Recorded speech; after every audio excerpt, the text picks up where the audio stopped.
विगत 9 और 10 नवंबर को नॉरकॉम के तत्वावधान में मेघालय की राजधानी शिलोंग में 2 दिवसीय कार्यशाला ईस्टर्न हिमालय ट्रांस वर्कशॉप का आयोजन किया गया।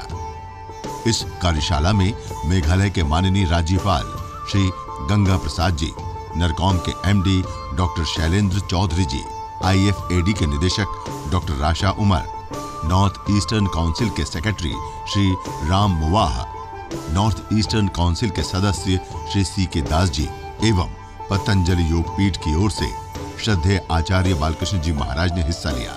कार्यक्रम का शुभारंभ दीप प्रज्वलन से हुआ।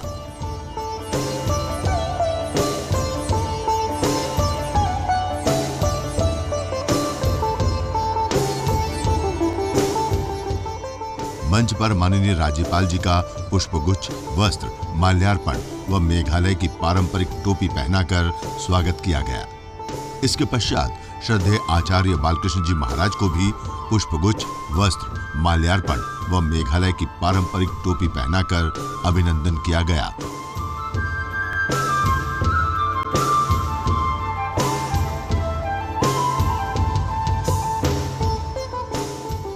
व स्मृति चिन्ह भेंट किया गया। कार्यक्रम के दौरान नरकॉम द्वारा प्रकाशित 2 पुस्तकों का तथा श्रद्धेय आचार्य बालकृष्ण जी महाराज के मार्गदर्शन में प्रकाशित पुस्तक वर्ल्ड हर्बल इंसाइक्लोपीडिया का भी अनावरण किया गया।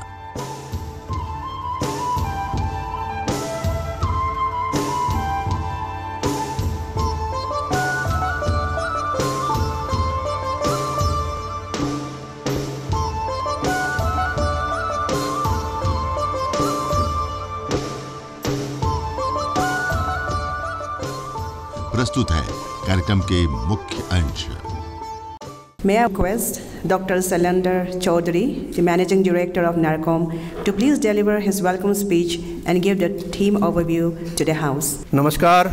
I would like to welcome today's chief guest, Honorable Governor of Meghalaya, Sri Ganga Prasad ji, Guest of Honor, Sri Balkrishna Acharya ji, Sri C.K. Das ji, Honorable Member NEC, Sri Ram Mohiba ji, Secretary NEC, Ms. Racha Umar, Country Representative, IFED India. I also welcome all my senior officers, all my colleagues of NEC, NERCOM, and all the distinguished dignitaries and participants coming from various states. Ladies and gentlemen, and my dear media friends, I would like to highlight few words about NERCOM. That NERCOM has achieved over a period of time, and why we are having this workshop, Eastern Himalaya Trans-Regional Workshop.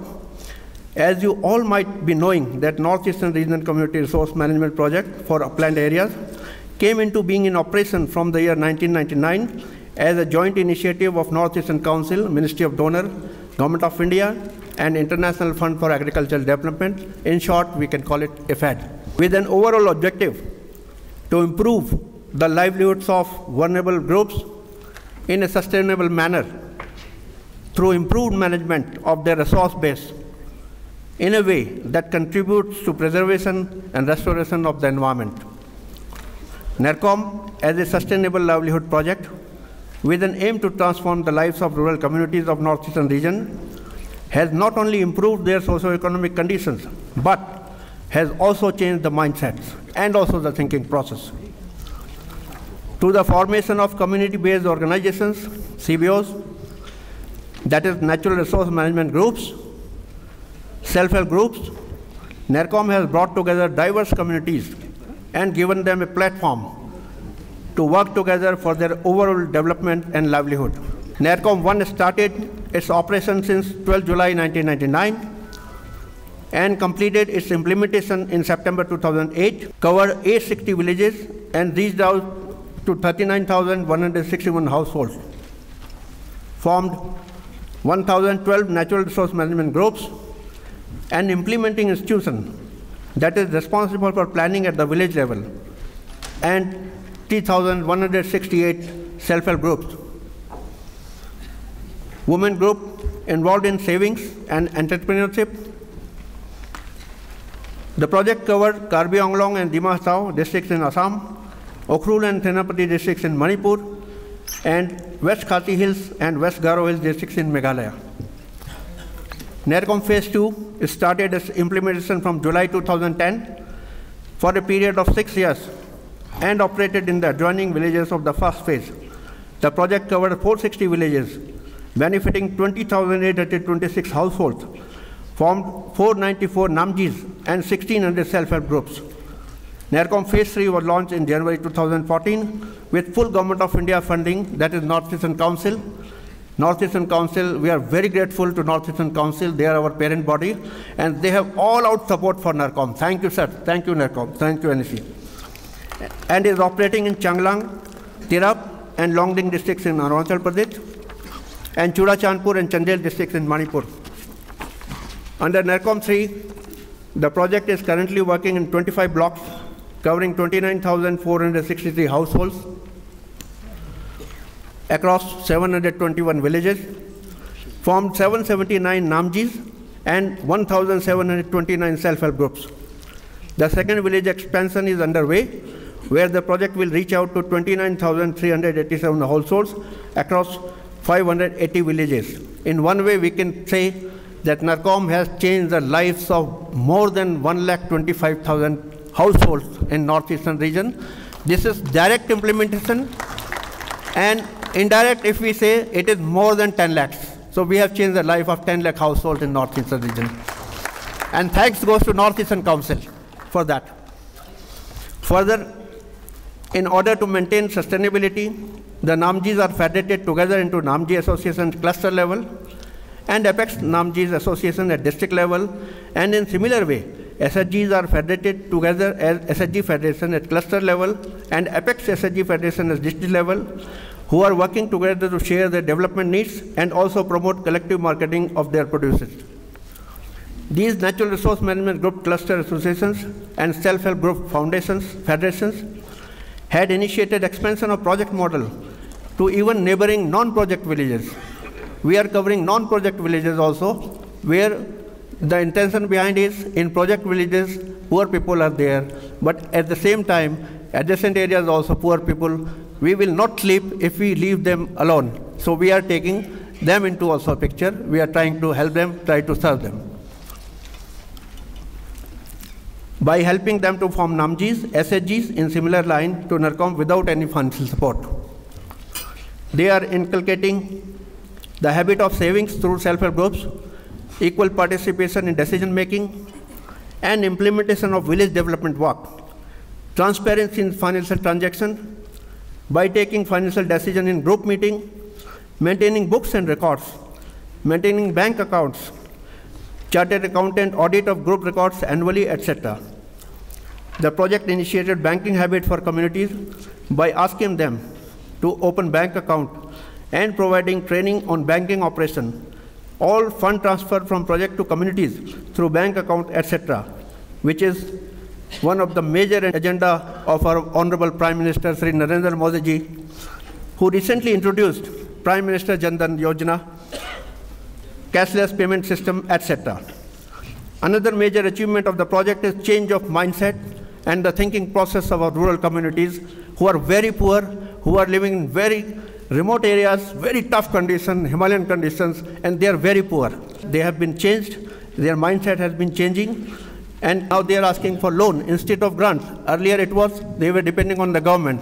They were thinking that everybody should come from the government. Because of NERCOM activities, because of livelihood intervention, they are asking for loan. This is the biggest achievement of NERCOM for the rural communities in northeastern India. Provide community contribution for common assets created in their village, which gives greater ownership to maintain the assets with own contribution in terms of money. In conclusion, I would like to say that NERCOM as a project has significantly reduced women drudgery, created atmosphere for better women participation in planning and decision making on village development. In the line of women empowerment, provided financial literacy, including opening of bank accounts in the line of Prime Minister Jan Dhan Yojana and cashless payment system. Improved health and sanitation through low-cost latrines and safe drinking water in the line of Swachh Bharat Abhiyan. Food and nutrition security through diverse livelihood activities in the line of national food security programs. Therefore, we are all striving towards hunger-free society all across the NERCOM project areas of Northeastern region, and the case studies as well as testimony of the villagers indicated that we are moving in right direction. Keeping this in view, the Eastern Himalaya Trans-Regional Workshop has been initiated to share our innovative ideas and best practices among all actors, which will strengthen the implementation in rural and inaccessible areas of Northeastern region of India, and also to know that what our counterparts, what other people are doing in Northeastern region. That's why we are all here in this August hall, in a beautiful hall. Last but not the least, we the NERCOM team offer our heartfelt thanks to the Northeastern Council, especially to the Secretary of Northeastern Council, Ram Moiba sir, who is the chairman of NERCOM also, and IFAD, as well as other well-wishers for their active support towards achieving better future for our rural communities who are living in accessible and tough terrain of Northeast India. When I say well-wisher, it is pertinent here. Now, Honorable Governor is also, like our father, he is present. So he is also our well-wisher. He will keep us giving blessings, and also Acharji from Patanjali and his team. So thank you once again. Khublai Sibon and Jai Hind. Have a wonderful day. Thank you. Thank you, sir, for your beautiful overview on NERCOM. May I request Ms. Rasha Omar, the Director and Representative for International Fund for Agricultural Development, to please come forward and address the House. I'm very pleased to participate today on behalf of the International Fund for Agricultural Development in the Eastern Himalaya Trans-Regional Workshop, which will be looking at best practices in sustainable livelihoods development in the Northeastern region. Ladies and gentlemen, it gives me great pleasure to tell you that for the last 2 decades, the International Fund for Agricultural Development worked very closely with the Northeastern Council to implement the NERCOM, which Dr. Chaudhary has really listed all the achievements of NERCOM. Perhaps I'll also want to tell you 3 key aspects of NERCOM which really have defined and influenced how the International Fund for Agricultural Development engages with rural and agricultural development, not only in India, but globally. The first thing that was really defining to us about NERCOM is its bottom-up approach. Not only in India, but also for IFAD, NERCOM was a pioneer in the community-driven development approach and the empowerment of local institutions, and that was the second now defining characteristic of the project, is the decentralized implementation and really making the local grassroots organizations responsible for the implementation of the projects and the development action plans. The third defining aspect of NERCOM was how the project basically very much succeeded in linking the financial inclusion agenda as well as the natural resource management agenda in order to be able to develop more remunerative, sustainable, and resilient livelihoods in the communities where it worked.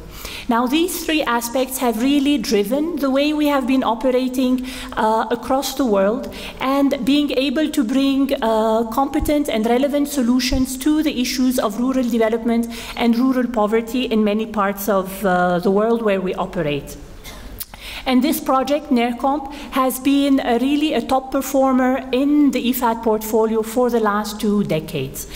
So we very much look forward to this event, because not only it will help us capitalize on all these experiences from NERCOM and other partners in the Northeast region, but it will also help us to understand how the approaches can now be better adapted, perhaps even transformed, changed, to be able to really respond to the new challenges that are facing the region. And these challenges are very much related to job creation, removing the inequalities, and reducing the poverty, in line with the Government of India agenda for poverty to quit India by 2022.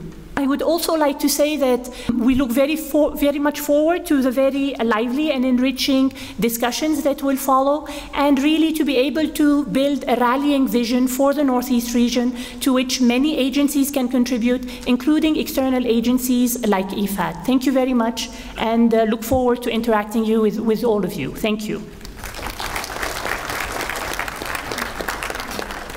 Thank you, Madam, for your stirring speech. May I now request Sri Ram Moiva Sir, IAS, Secretary, NSC, and Chairman of NERCOM, to please address on the occasion. On behalf of co-organizer, may I welcome once again all of you in this wonderful event, Eastern Himalaya Trans-Regional Workshop, being held today and tomorrow. And also welcome to the beautiful Shillong city, the city of orchids and pines. At the outset, I would like to compliment NERCOM in bringing together different stakeholders in one common platform to share each other's innovative ideas, best practices, and experiences coming out of livelihood intervention across the Himalaya region and adjoining belts. I have no doubt that this workshop will give fruitful results and help us to bring about sustainable livelihood development in the Himalayan region, especially in Northeast India. NERCOM has demonstrated as one of the most effective developmental models in the Northeastern region. NERCOM has also demonstrated that development or the community development can be effective and can deliver the desired goals by giving the right support, approach, and by creating an appropriate environment. May I take this opportunity to compliment the entire NERCOM family for the wonderful job they are doing. They have transformed the lives of over 120,000 rural women. NERCOM has emerged as an instrument of women empowerment, an instrument of game changer in the life of simple rural women. May I request all the this NERCOM family to just stand up for 1 second. We want to applaud you. Thank you. The hard work put in by the NERCOM team can be seen in the transformation that the project has been able to bring about in the lives of rural communities and also by empowering women. It is very fashionable to talk about women empowerment, but there is one example. NERCOM is women empowerment in action. I would like to tell this August gathering that NERCOM as a project has significantly reduced women treachery, created atmosphere for better women participation in planning, decision-making on village development in the line of women empowerment, provided financial literacy, including opening of bank account in the line of Prime Minister's Jan Dhan Yojana and cashless payment system, improve health and sanitation through low-cost toilets and safe drinking water in the line of Swachh Bharat Abhiyan, food and nutrition security through diverse livelihood activities in the line of National Food Security Program. We are striving towards hunger-free society across the northeastern region of India, and the case studies as well as testimony of the villagers indicated that we are moving in the right direction. I am sure the innovative ideas and best practices emerges out of this workshop will be replicated by all the stakeholders to bring about sustainable development across the northeastern region of India. Ladies and gentlemen, at the end, I would like to share with you the happy news that seeing the success story of NERCOM, IFAD, under the leadership of Ms. Rasha Omar, has recently approved a soft loan of $30 million for NERCOM 4 These $30 million will be extended for new NERCOM districts. So we are once again deeply grateful to Ms. Rasha Omar for your faith in the NERCOM. I wish the workshop a grand success. Kuble, Mitila, thank you, Jai Hind. Thank you so much, sir. I would like to now request Sri C.K. Das, sir, IAS retired, an honorable member of the Northeastern Council, to please address the House. During this 2 days discussion, I would like to request you to keep in view certain facts about Northeastern region, because about Northeastern region, generally we find in many parts of the country some wrong notions and impressions are there. Often, people come to Northeast, they stay here for 3 days and they become an expert of Northeast. They write books in Delhi, they attend seminars, it goes on. Now, point number 1 is that Northeastern region is such an area which is so different from many parts of India, is that we never had zamindari system in this area. Due to that, everybody was equal.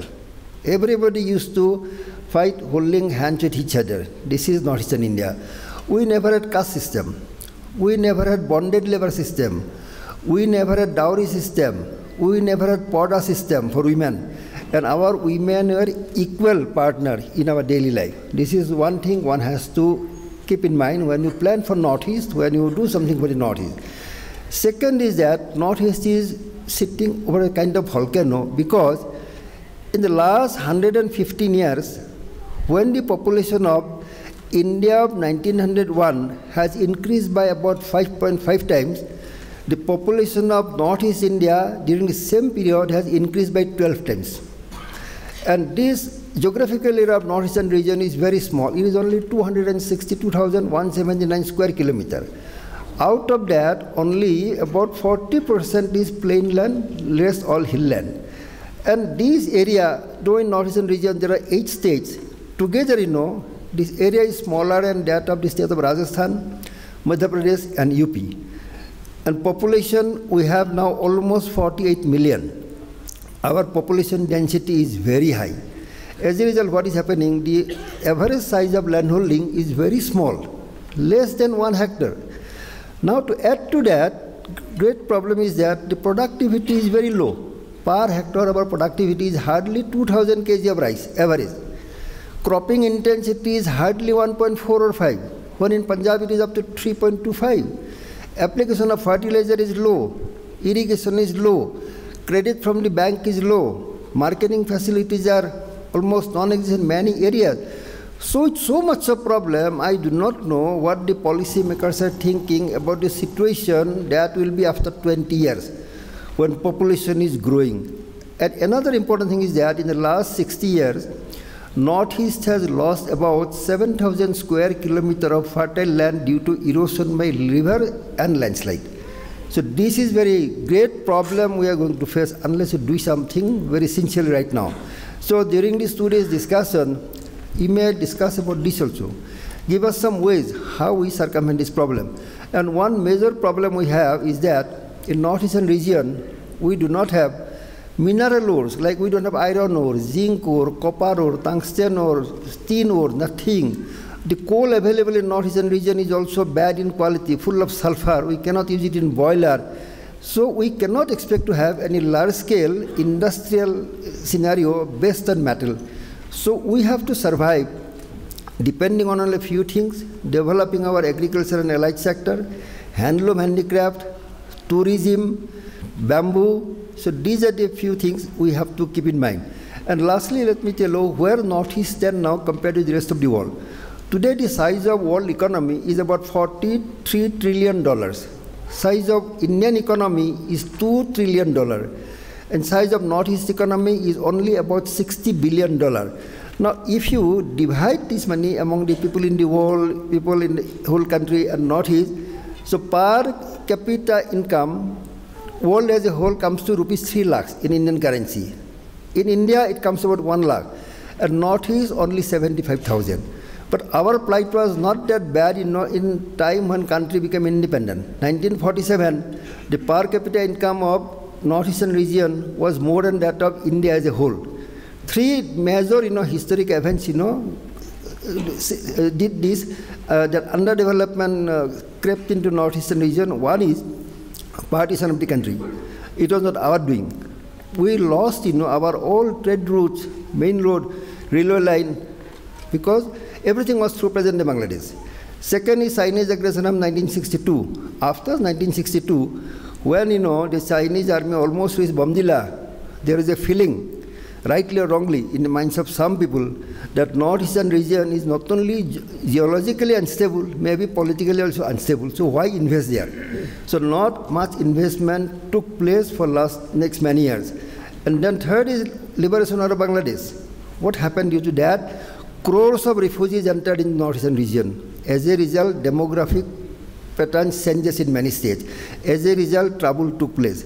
So the problems are not yet over. And let me last tell you one thing. We have seen in history that if we allow the peasantry or the poor farmers to get pauperized, there is always social tension and problems for the country. So let us keep this in mind. And I hope in these 2 days there will be discussions on all these issues and other topics. And discussion will also provide some kind of roadmap for us, how we can cover all the about 100 districts of northeastern region under NARCOM. So with these few words, I thank all of you once again. Thank you very much.